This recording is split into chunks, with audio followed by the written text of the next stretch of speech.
मटियारी खां रिपोर्ट करे रहियो आहे तामीर लाखो। पलीजाणी सिथ पारां मटियारी जे नामियारे समाजी वर्कर बहितरीन दोस्त अवामी मसइलनि लाइ जाखोड़ींदड़ साथी शहीद बेनज़ीर भुट्टो वेलफेयर सोसाइटी ज़िले मटियारी जे सदर मोहम्मद सिद्दीक जहेजो जे विछोड़े ते सिंध प्रेस क्लब पलीजाणीअ जी सिथ पारां ताज़ियती मेड़ाको ऐं संदसि रूह जी साले सवाब लाइ मौलवी कंबर अब्बास शाह बुखारी कुरान ख़्वानी कई।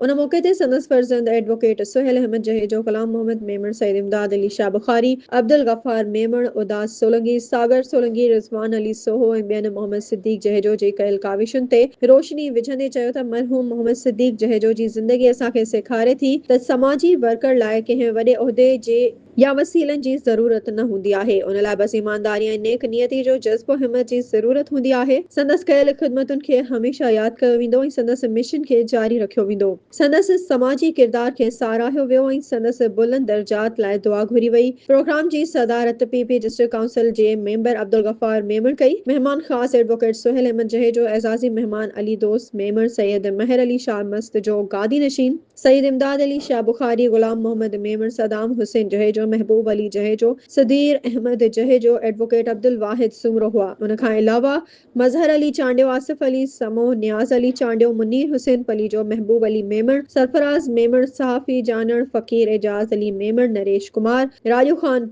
बाटी, करमला खासकेली, हाजी खान सियाल, साबिर अली शाह, हुबदार अली सोलंकी, नाज सोलंकी, जलालदीन खासकेली, शाम लाल, रमेश कुमार, शहजाद अली जिसकानी ऐं ॿिया हुआ।